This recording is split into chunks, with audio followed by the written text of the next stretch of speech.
Hey guys, it's Bailey. Welcome back to the channel. Thanks for tuning in for what is going to be a video all about some brand new or new to me products from the brand Manuel Beauty. I have 6 I'm going to be talking about here today, and I got all of them through Hautelook. If you don't know what that is, I've mentioned it a ton actually at this point here before on the channel, but I'll go ahead and link it down below. Basically, it's a website where if you're a content creator, you can sign up, go there, and it allows you to connect with brands and kind of shop a store, kind of look through products that you might want the opportunity to try. You can connect with the brand there, or the possibility to maybe try some products you wouldn't have otherwise been able to. So that is where I got these. If you've been around the channel for a while, you might be able to guess why I wanted to have the opportunity to try these, and it's because a couple months back, Hautelook actually, I connected with Manuel Beauty through there, and I tried the back is even worn off, I've used this stuff to death, but I tried their Filter Finished Skin Perfector Foundation. It's the liquid foundation from their foundation line. They have a ton of complexion products, all centered around the Filter Finish collection,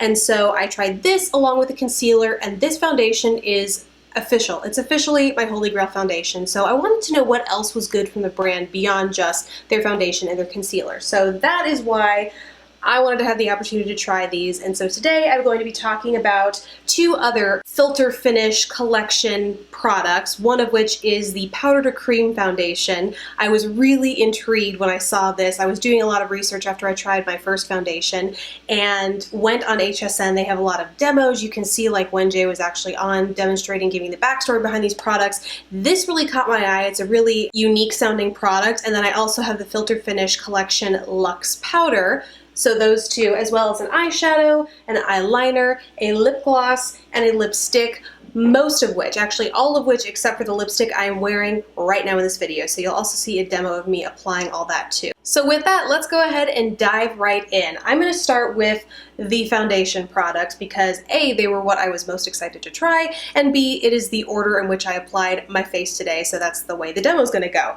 So let's first start with the Powder to Cream foundation. I am the shade Medium Filter 1. I ended up going with the exact same shade I have in the liquid formula as well because it works perfectly for me. And in case you didn't catch that first video where I reviewed this, I found out my shade. They asked me to download the app, and it will kind of detect your color. You can upload a selfie, it'll detect your color, and then it will tell you what shade you should be. You can go in and kind of, if it doesn't look like it's quite right, didn't catch your eye color or something like that, you can go in and correct it, but it will then make a shade recommendation for you for your foundation. It was pretty accurate. It hit me spot on with Medium Filter 1, so that's what I got in both the Powder to Cream foundation as well as the Luxe Powder. So the Powder to Cream foundation, I watched so many demos of this stuff because it sounds so unique. Like, why and how, and I obsessed over this stuff, but I couldn't decide whether to bite the bullet because it had mixed reviews. A lot of people said it didn't work for their skin type. I have combo skin, and this stuff sticks with me all day. It's just absolute perfection, and so I just wasn't sure if this was going to be right for me.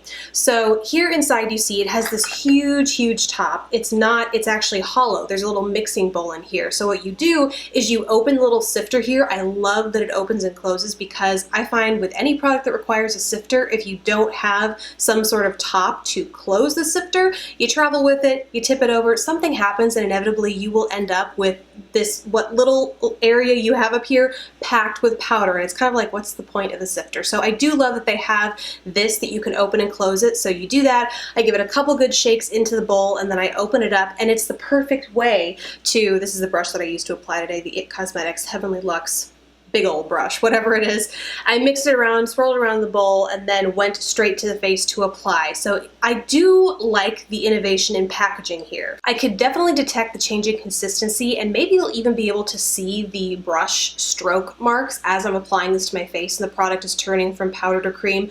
Really unique sensation. Nothing you wouldn't expect, like there's no cooling or anything like that, but you could definitely feel it as it glides. It feels more like you're applying a cream rather than a powder, and yet it doesn't feel overly moisturizing or even greasy like a lot of kind of pan cream foundations can. The coverage here is medium. medium full. It's definitely buildable, but I wouldn't say it's nearly as full coverage as the liquid foundation. But it does keep your skin looking very natural and kind of lit from within as you go and apply. That, by the way, is why I absolutely love this guy, because it literally looks like second skin when you apply it, yet it gives you this full and flawless coverage. So the powder to cream does not give you quite as full coverage, I would say, even when it's built to the max. Just doesn't quite get to where the liquid is, but that might be a great thing for those of you who prefer more natural coverage. Despite being kind of a unique texture as far as foundations go, I found that both brush and sponge work really well with this. I'll show you applying it in my under eye area with like a smaller sort of precision sponge. It plays nicely with multiple different kinds of tools, and it also wears well under liquid products. A lot of people are scared to apply liquid over a powder, but because this kind of turns into a cream, I applied liquid concealer over top and didn't experience any clumping or movement of the foundation underneath that liquid product, even as I was going in and pouncing a sponge or blending with my finger or anything like that. It really is a product that plays well with a lot of other consistencies. So then after the concealer, I went and I set it all with the Luxe Powder, and by it all, I actually just mean my problem areas as someone with combo skin, my T-zone, as well as my under eye area. I set that concealer, and like I said before, I have medium filter 1 in this powder, and so automatically when I realized a shade made a difference, I knew there must be some additional coverage here. And in fact, this is a really, it's like a borderline light coverage powder foundation, I would say. It definitely gives a little bit of additional coverage, but it really makes your skin look like smooth and airbrushed and flawless. Like, it doesn't come off cakey at all, which is, in my mind, a real miracle, because I am not light-handed when it comes to piling on the foundation. So to put a powder over it that has even more coverage, I was really surprised and impressed that this didn't come off as a super cakey mess. As a result, just for me, this was a great product to carry around throughout the day to kind of touch up as I experienced excess dewiness, which unfortunately I did find was a problem with the powder to cream foundation for me, but this was a real helper in mattifying that down and giving a little bit of additional coverage, especially for some reason I'm having some crazy weird breakouts where I don't normally have them hormonally. It's just like, I don't know what's going on with my skin. But as a result, when I do have that excess dewiness throughout the day, I find my, my red spots will just pop up at come like 1 to 2 p.m. It'll be like blemish city on my face. And so this is not only good for helping kind of take down some of that shine, but also cover up some of those blemishes. So all in all, for me, I have to say I am going to stick with my liquid foundation from J. Manuel. I think the powder to cream might be good for dry to very dry skin types, but didn't personally work for my oily skin type. And then I really, really do like the Luxe Powder. Onto the eyes. This guy is called Intense Color Eyeshadow Quad in the shade Selection, I suppose. It's called Gaze. It's very sultry with these deep like maroons and silver and brown. I'm wearing all 4 shades on my eye today. You'll see me applying those in the demo. Overall, I love this color combination, but to me this is definitely a kind of nighttime or night out sort of quad, because almost all the shades are deeper, unless you like to wear kind of a silvery gray during the day. The shadows are all very pigmented and buttery, and so when you apply them, it's really not hard to get a lot of color on the lid. And that means that this burgundy is really going to show up that burgundy on your lid. It might not be an everyday kind of color for you if you are, in an office, tend to wear like really toned down neutrals during the day. To me, this is a going out nighttime quad. But like I said, very impressed with the eyeshadow formula. I'd be interested in seeing, he has quite a few other quad selections, more so on jmanuelbeauty.com than HSN. In fact, I think this quad in particular is only on J. Manuel Beauty. So I'd be interested to see the pigmentation of other quads, which reminds me, so many of you guys told me this, knowing my love of the foundation that I had originally tried. You told me it was on Hautelook, and naturally, the one thing you want is never in the flash sale, so I didn't pick up that foundation, but they had a lot of these quads in there, so now I know for next time, I will definitely be picking another one of these guys up because the quality is just that good. The one thing I will say though, especially and really just specific to this quad, is all of these shades have some component of shimmer to them. Even this chocolatey brown over here has like very, very light gold fleck to it. The rest are metallic. This cream or white is downright frosty. So I will say it was kind of trickier trying to figure out what I was going to do in the lid because in the crease, because there isn't that kind of best friend blending color. Then again, everyone's got to have one of those in some other palette, and so if the point of these is to kind of put together a family of colors, you know, to kind of make that process easier, it's always going to be somewhat easy to find that crease color to supplement this palette with. But just something to be aware of is this is missing a matte. Oh, and one other note, the packaging is really substantial. I was really pleased. It's like kind of weighted down here at the base, and then even though it's not magnetic, it doesn't have a clasp, it has some resistance as you pull it up, so you can see there's like a place where it locks there, there's a place where it locks here, so if you are, you know, applying, if you need it to stand up for whatever reason, it's not just going to fall all the way back like that. Although the range of motion does take it back there, you can prop it up like this, it's going to stay. You can prop it upright and it's going to stay, and yet it's still going to have that resistance, so once it's shut, it's going to stay shut if you want to throw it in your purse or take it traveling, whatever you want to do. On to eyeliner. Actually, this is both a lip and eye pencil, which I think is very cool. Love myself a multitasker. It is in the shade Hex, and so it is a very deep, dark, chocolatey brown. When it shears out though, it has, I noticed as I put it in my waterline, when it doesn't go full opacity, it kind of shears out. There is a little bit of a red undertone, which I think is going to make it really beautiful and blendable and wearable, more so than like a deep, dark brown on the lips. But as a result, it does mean that on the eye area, anytime it's sheared out, you are going to catch a little bit of that red undertone, I found anyway, as I was applying. But as far as the quality goes, super, super creamy, very pigmented, comfortable to wear in the waterline. I was a little surprised, honestly, because it is a wooden pencil. You do have to sharpen it. It's not automatic. From personal experience, those kinds of pencils can be hit or miss, a little bit on the dry side. No one wants tugging in their, you know, eye area, but I didn't encounter any of that with this at all. So far the lasting power is okay in my book. I am not the best judge here for the waterline because I do tend to have overactive tear ducts, I guess, and so I have watery eyes, nothing sticks in my waterline, but in general I will find this lasts, you know, 3-4 hours at full pigmentation, which is good for me. As far as the lips goes, that same creaminess that helps it apply to the eyes, which let me also go back to that. As a contact wearer, I have issues with eyeliners that are too creamy and they end up on your contact. Not a good thing, but not something I experience with this. It has the creaminess so that it applies nicely, but not so much that it gets in your eye, but it's just creamy enough so that it doesn't tug at your lips as well as it's applying. But kudos for a pencil that is explicitly for use on lips and eyes.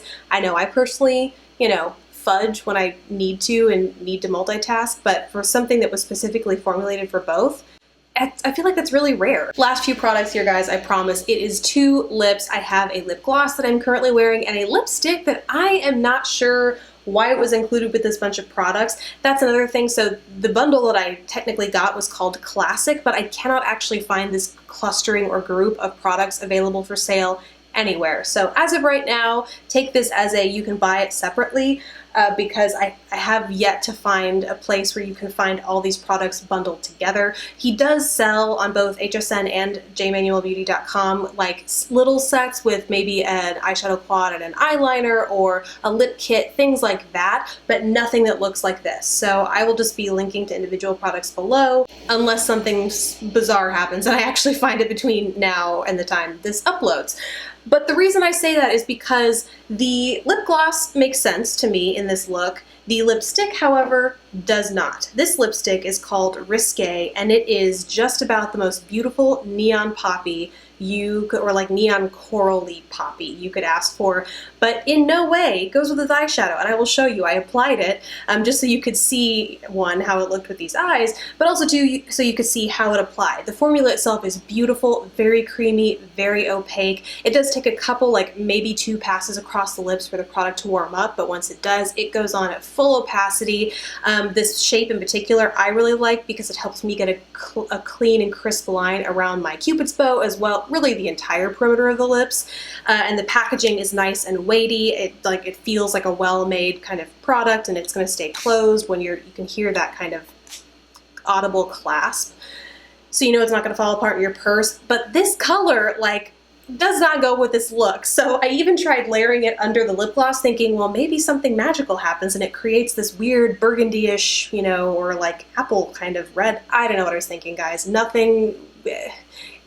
whatever you think is going to happen does when you go apply these together. So I don't know what this guy's doing in here, but it was a good opportunity to try the lipsticks, and I would recommend them to anyone who likes a good traditional lipstick. You are going to notice some transfer. It's not, you know, totally, you know, waterproof, but I wouldn't expect that from more of a traditional stick lipstick. But it is ultra pigmented, very smooth and creamy, very comfortable to wear on the lips.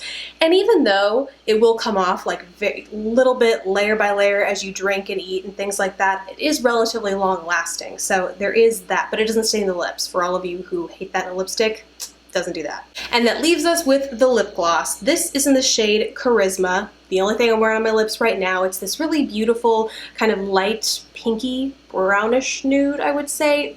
Very flattering as far as nudes go. And the applicator is one of those with the flat rubbery tip, which I am not a huge fan of. I do see it being valuable when it comes to mixing products. Like, I literally figured out why it's useful when I was applying this lip gloss over this lipstick and trying to get them to mix. Naturally, there is that transfer, and so this rubbery wand makes it super easy to clean that excess product off without having to worry about color that's transferred there getting stuck in there and then contaminating the rest of the product, and like you lose the actual color of the product.